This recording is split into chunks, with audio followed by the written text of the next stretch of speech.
ثقافت، اسلام ایک مکمل مذہب اور دین بھی ہے، کلچر اور تہذیب بھی ہے، ثقافت بھی ہے۔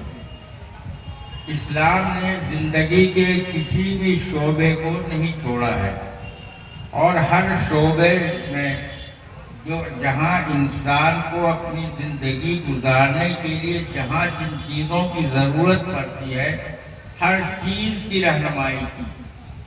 چنانچہ سلمان فارسی رضی اللہ تعالیٰ عنہ کی روایت ہے کہ کفار انہیں طعنہ دیا کرتے تھے، صحابہ کو کہا کرتے تھے کہ تمہارے نبی کیسے ہیں جو تمہیں پیشاب پاخانے کے بارے میں بتلاتے ہیں؟ کہا کہ ہاں، ہمارا دین ایسا ہی کامل ہے کہ اس میں پیشاب پاخانے کے بھی طریقے ہم کو بتلائے جاتے ہیں۔ دوستوں اور بزرگوں، انسان کو زندگی گزارنے کے لیے اللہ نے اس کے ساتھ پیٹ لگا دیا ہے، منہ لگا دیا ہے۔ بغیر کھائے پیے، بغیر کپڑا پہنے ہوئے انسان جی نہیں سکتا۔ اگر یہ پیٹ کا معاملہ نہ ہوتا تو ہر مسلمان بلکہ ہر انسان دن رات مسجد میں بیٹھ کے اللہ اللہ کرتا رہتا اور اسے کوئی کام ہی نہیں ہوتا۔ لیکن اللہ نے اس پیٹ کو لگا کر کے اس کا ایک امتحان بھی رکھ دیا کہ تمہاری توجہ پیٹ کی طرف زیادہ ہوتی ہے، حصول رزق کی طرف زیادہ ہوتی ہے، یا رزاق کی طرف تم متوجہ ہوتے ہو جو روزی دینے والا ہے۔ پیٹ تو بنا دیا اللہ نے ہمارا اور آپ کا، لیکن روزی کا معاملہ اپنے ہاتھ میں رکھتا ہے، اور رزق اللہ ہر ایک کو دیتا ہے۔ جو پڑھا لکھا بہت ہی باشعور باوقار انسان ہے اس کو بھی رزق ملتا ہے، اور جو نہتھا نکما غریب مفلس ہے اس کو بھی روزی ملتی ہے۔ روزی ہر ایک کو ملتی ہے۔ چنانچہ ایک بڑے بزرگ گزرے ہیں حضرت عیاض، ان کے واقعہ میں ملتا ہے وہ ڈاکوؤں کے سردار تھے، ڈکیت تھے، ڈاکوؤں کو لے کر جا رہے تھے جنگل میدان ہو کر کے، تو دیکھا کہ کھجور کا دو درخت ہیں، ایک سوکھا ہوا درخت ہے، آپ نے دیکھا ہوگا جس کا منڈیر گرا ہوا ہے، اور ایک شاداب تر و تازہ درخت ہے جس پر پھل لگا ہوا ہے۔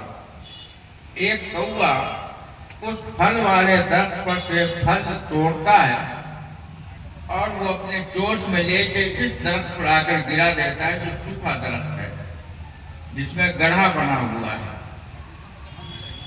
حضرت عیاض کو تفتیش ہوئی، طلب ہوئی کہ دیکھیں آخر اللہ کی کیا مصلحت ہے اس میں کہ کوا اس درخت سے پھل توڑتا ہے، اس درخت میں لا کے گرا دیتا ہے۔ وہ اس کے اوپر چڑھے تو دیکھتے کیا ہے کہ ایک انتہائی زہریلا سانپ وہاں بیٹھا ہوا ہے جو اندھا ہے، نابینا ہے۔ کوا اس کے آگے کھجور لا کے گراتا ہے اور وہ اس کھجور کو کھاتا ہے۔ ان کے دل میں یہ بات آئی، یہ بات ان کے سمجھ میں آئی کہ جب اللہ تعالیٰ ایک زہریلے ناگ کو جو اندھا بھی ہے اس طرح روزی پہنچا سکتا ہے تو ہم تو اشرف المخلوقات ہیں، جناب محمد رسول اللہ صلی اللہ علیہ وسلم کے نام لیوا ہیں، ان کی امت ہے، ہم کو اللہ رزق کیوں نہیں دے گا؟ ہم یہ کیوں لوگوں کے جان مال پر ڈاکہ ڈالتے ہیں؟ چنانچہ انہوں نے اسی وقت توبہ کی اور اللہ کے ولی کامل بن گئے۔ تو دوستوں اور بزرگوں، اللہ رزق دیتا ہے۔